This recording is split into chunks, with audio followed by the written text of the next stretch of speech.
بسم اللہ الرحمن الرحیم۔ پیارے بچوں، میں آپ کا خیر مقدم کرتا ہوں۔ اردو کلاس میں آج مطالعہ کرنے جا رہے ہیں میر تقی میر کی غزل کا۔ اس سے پہلے کہ غزل کے بارے میں پہلے تھوڑا جان لیتے ہیں۔ اکثر ہم نے پڑھا ہے کہ غزل ہوتا محبوب سے باتیں کرنا یا عورتوں سے باتیں کرنا یا عورتوں کی باتیں کرنا۔ اس کے بغیر بھی کہتے ہیں کہ غزل جنگل میں شکاری کتے جب کسی ہرن کو دبوچتے ہیں تو ہرن کے منہ سے نکلنے والی آواز کو بھی غزل کہا جاتا ہے۔ اس کے بغیر اگر ہم دیکھیں تو غزل کی تعریف بہت لمبی چوڑی ہوتی ہے۔ اگر ہم غزل کے اشعار کی تعداد دیکھیں تو کم از کم 5 ہوتی ہیں اور زیادہ سے زیادہ 21 ہوتی ہیں۔ غزل کا جو دور اکثر مانا گیا ہے اس کو بہترین دور میر تقی میر اور غالب کا دور ہی مانا جاتا ہے۔ میر تقی میر کو اردو ادب میں خدائی سخن کے نام سے یاد کیا جاتا ہے۔ اب میر تقی میر کی زندگی کے بارے میں تھوڑا جانکاری حاصل کر لیں۔ میر تقی میر 1722 عیسوی میں آگرہ میں پیدا ہوئے۔ ابتدائی تعلیم اپنے والد اور سید امان اللہ سے حاصل کی۔ بچپن ہی میں ان کے والد کا انتقال ہو گیا اور روزی کمانے کی فکر میں لگے۔ آگرہ سے دہلی چلے آ گئے، وہیں ہی سے شاعری شروع کی، یہاں تک کہ وہ غزل کے ایک بہت بڑے شاعر بن گئے۔ جب دہلی کے حالات خراب ہو گئے تو 1782 عیسوی میں لکھنؤ چلے آئے۔ 1810 عیسوی میں یہی ان کا انتقال ہوا۔ میر کو اردو کا بہترین غزل گو تسلیم کیا جاتا ہے۔ ہر شاعر نے ان کی عظمت کا اعتراف کیا۔ ان کا کلیات 6 دواوین پر مشتمل ہے۔ غزلیات کے علاوہ کئی مثنویاں اور مرثیے بھی لکھے ہیں۔ اردو شعراء کا سب سے پہلا تذکرہ نکات الشعراء اور خود نوشت، اس کے علاوہ ذکر میر بھی ان کی یادگاریں ہیں۔ دوستو، اب ہم میر تقی میر کی جو پہلی غزل ہے، ہم اس کی تشریح کرنے سے پہلے بتانا چاہتے ہیں کہ کسی بھی مولم کی جو تشریح ہوتی ہے یہ قیاس آرائی بھی ہوتی ہے۔ میر تقی میر ایک ایسے واحد شاعر ہیں جس کو اردو غزل کا بادشاہ کہا جاتا ہے۔ چلیے مطالعہ کرتے ہیں غزل کا پہلا والا شعر۔ ہمارے آگے تیرا جب کسو نے نام لیا، دل ستم زدہ کو ہم نے تھام تھام لیا۔ ہمارے آگے، ہمارے میر تقی میر کی طرف اشارہ ہے، آگے اس کے سامنے تیرا اس کا محبوب۔ ہمارے آگے یعنی میر تقی میر کے سامنے تیرا جو اس کا محبوب ہے۔ جب کسو جو یہ لفظ ہے پہلے زمانے میں کسی کے بجائے کسو ہی بولتے ہیں۔ اردو کے پہلے دور میں کسو کسی کے بجائے بولا جاتا ہے۔ ہمارے آگے جب تیرا کسو نے نام لیا، دل ستم زدہ کو ہم نے تھام تھام لیا۔ یہ شعر میر تقی میر کی غزل سے لیا گیا ہے۔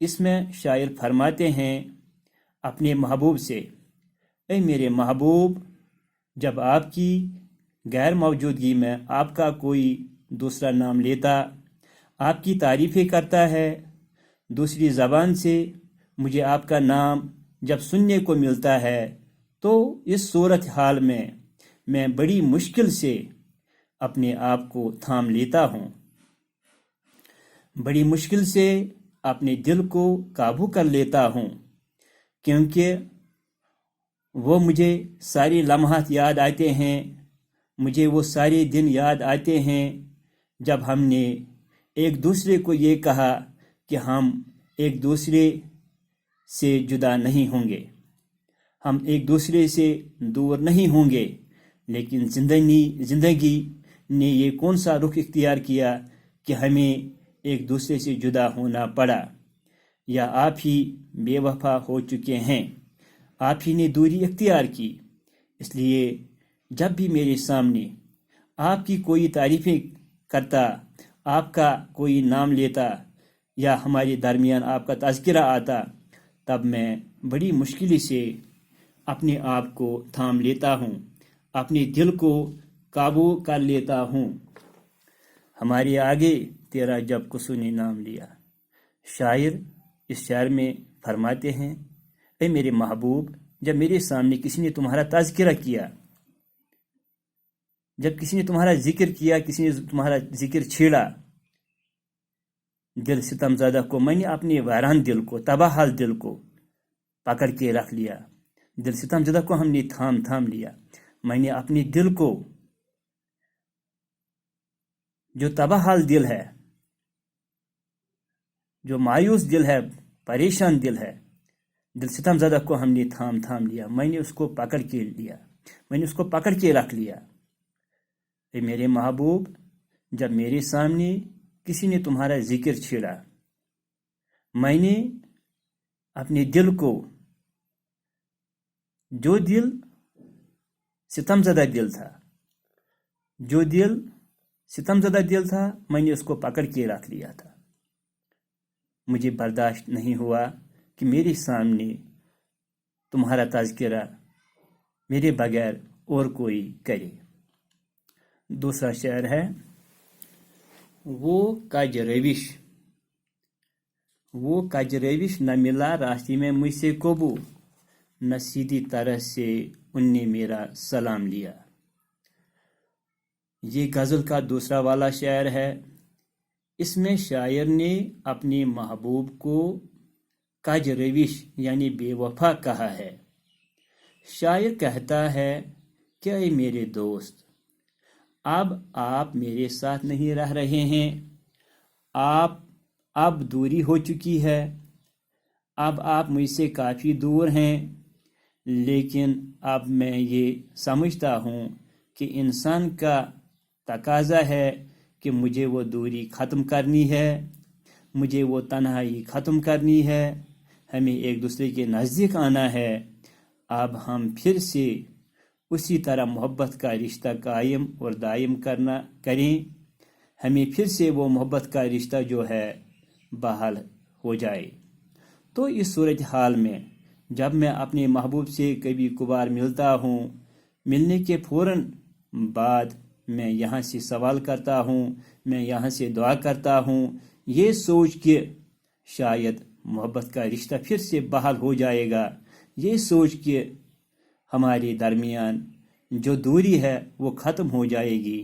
لیکن اس کے برعکس جب بھی میں محبوب سے سلام کرتا ہوں، وہ میری سلام کا جواب بھی نہیں دیتا ہے، وہ مجھے سے ناراض ہیں، اس نے مجھے اپنی دیدار سے محروم رکھا ہے۔ وہ کج روش کے دو معنی ہیں، ایک ہے بے وفا اور دوسرا معنی ہے ٹیڑھی راہ اختیار کرنے والا۔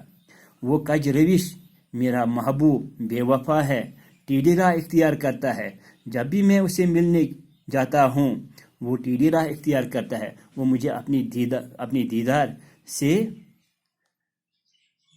مجھے اپنا دیدار نہیں ہونے دیتا ہے، وہ راستہ بدل ڈالتا ہے۔ وہ کج روش نہ ملا راستے میں مجھ سے قبو، جب بھی میں نے اپنے محبوب سے ملنے کی کوشش کی، ہم کلام ہونے کی کوشش کی، ملاقات کرنے کی کوشش کی، اس نے اپنا راستہ بدل ڈال دیا۔ میرے بے وفا دوست نے اس وقت راستہ بدل ڈال دیا جب بھی میں نے اس سے ملنے کی کوشش کی۔ پھر جب میں نے اس سے سلام کی، انہوں نے میرے سلام کا جواب بھی نہیں دیا۔ یعنی میرا محبوب مجھ سے راضی ہیں، میرا محبوب مجھ سے ناراض ہیں، وہ مجھ سے راضی نہیں ہیں۔ جب بھی میں نے اپنے محبوب سے ملنے کی کوشش کی، انہوں نے اپنا راستہ بدل ڈال دیا، انہوں نے مجھے اپنا دیدار نہیں دیا، نہ سیدھی طرح سے انہوں نے میرا سلام لیا، اور جب بھی میں نے اس سے سلام کی انہوں نے میرے سلام کا جواب بھی نہیں دیا۔ وہ مجھ سے ناراض ہیں، اس نے مجھے اپنی دیدار سے محروم رکھا ہے۔ اب تیسرا شعر ہے، میرے سلیقے سے میری نبی محبت میں تمام عمر میں ناکامیوں سے کام لیا۔ میر تقی میر اس شعر میں فرماتے ہیں کہ میں نے محبت کا رشتہ قائم کیا ہے اور سمجھتا ہوں کہ مجھے محبت کا پاس و لحاظ رکھنا ہے، مجھے تمیز کا خیال رکھنا ہے، مجھے سلیقے کا خیال رکھنا ہے۔ شاعر کہتا ہے کہ افسوس اور المیہ یہ ہے کہ سب کچھ کرنے کے باوجود، یعنی میں نے اس محبت کو نبھانے کے لیے سلیقے سے کام لیا ہے، تمیز سے میں نے کام لیا، لیکن یہ سب کچھ کرنے کے باوجود مجھے ہمیشہ سے ہی ناکامی ملی ہے۔ میرے سلیقے سے میری نبی محبت میں، یعنی میں نے محبت کرنے کا ایک بہترین طریقہ اختیار کیا ہے، میں نے محبت کرنے کا ایک اچھا طریقہ اپنایا ہے، ایک بہترین طریقہ اختیار کیا ہے۔ میرے سلیقے سے میری نبی محبت میں تمام عمر میں ناکامیوں سے کام لیا، لیکن مجھے تمام عمر میں ناکامیوں کا سامنا کرنا پڑا، لیکن تمام عمر میں محبت کی روایت کا پاس رکھا۔ میں نے ہمیشہ آداب محبت کا لحاظ رکھا، محبت میں اپنی مخصوص طریقے سے کبھی نہیں ہٹا، اگرچہ مجھے تمام عمر میں ناکامیوں کا سامنا کرنا پڑا، لیکن تمام عمر میں محبت کی روایت کا پاس رکھا۔ میرے سلیقے سے میری نبی محبت میں نے محبت کرنے کا ایک بہترین راستہ اختیار کیا، ایک بہترین طریقہ اختیار کیا، لیکن وہ طریقہ اختیار کرنے کے بعد بھی مجھے ناکامی کا سامنا کرنا پڑا۔ اب چوتھا شعر ہے اس غزل کا، اگرچہ گوشے گزی ہوں میں شاعروں میں میر، پر میرے شعر نے روئی زمین تمام لیا۔ یہ غزل کا آخری والا شعر ہے، اس میں شاعر نے بڑھا چڑھا کر اپنی تعریفیں کی ہیں۔ اس شعر کو صنعت طالع کہتے ہیں۔ جس شعر میں شاعر اپنی تعریفیں کرتا ہے وہ بھی مبالغہ سے حد سے زیادہ، اس میں شاعر مبالغہ آرائی سے کام لیتا ہے، اس شعر کو صنعت طالع کہتے ہیں۔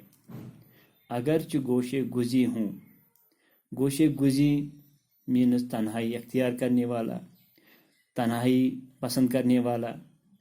اگرچہ گوشے گزی ہوں میں شاعروں میں میر، شاعر چاہتا ہے کہ میں ہمیشہ گمنامی کی زندگی بسر کروں، میں ہمیشہ تنہا رہوں، میں ہمیشہ اکیلا رہوں، مجھے الگ تھلگ زندگی بسر کرنی ہے، مجھے تنہائی والی زندگی بسر کرنی ہے، میں نے تنہائی والی زندگی کو ترجیح دی ہے۔ اگرچہ گوشے گزی ہوں میں شاعروں میں میر، پر میرے شعر نے روئی زمین تمام لیا۔ لیکن کیا کروں، یہ سب کچھ کرنے کے باوجود بھی میرے ہی کلام نے مجھے تمام عالم پر چھا دیا، میرے ہی کلام نے مجھے تمام عالم پر چھا دیا ہے، میرے کلام نے مجھے تمام عالم میں مشہور و معروف کر دیا ہے۔ حالانکہ میں ایسا نہیں چاہتا تھا، میں چاہتا تھا کہ مجھے گمنامی اور تنہائی کی زندگی بسر کرنی ہے۔ اب میں سمجھتا ہوں کہ میری شاعری کافی وزندار شاعری ہے، جس شاعری نے مجھے بہت مشہور کر دیا تمام شعراء حضرات میں، تمام لوگوں میں، میری شاعری نے مجھے مشہور و معروف کر دیا۔ اگرچہ گوشے گزی ہوں میں شاعروں میں میر، پر میرے شعر نے روئی زمین تمام لیا۔ میں شاعری میں گمنام اور تنہائی اختیار کرنے والا ہوں، مگر میرے اس رویے کے باوجود بھی میرے اشعار تمام دنیا میں مشہور ہو گئے۔ میں گمنامی کی زندگی بسر کرنا چاہتا ہوں، الگ تھلگ رہنا چاہتا ہوں، لیکن کیا کروں؟ یہ سب کچھ کرنے کے باوجود بھی میرے ہی کلام نے مجھے تمام عالم پر چھا دیا ہے۔ میرے کلام نے مجھے تمام عالم میں مشہور و معروف کر دیا ہے۔ میں چاہتا تھا کہ میں گمنامی اور تنہائی کی زندگی بسر کروں۔ سامعین، اسی کے ساتھ آج کا یہ پہلا غزل اختتام ہوا۔ انشاءاللہ کل غزل نمبر 2 جو میر تقی میر کی ہے اس کی شروعات کریں۔ السلام علیکم ورحمۃ اللہ وبرکاتہ۔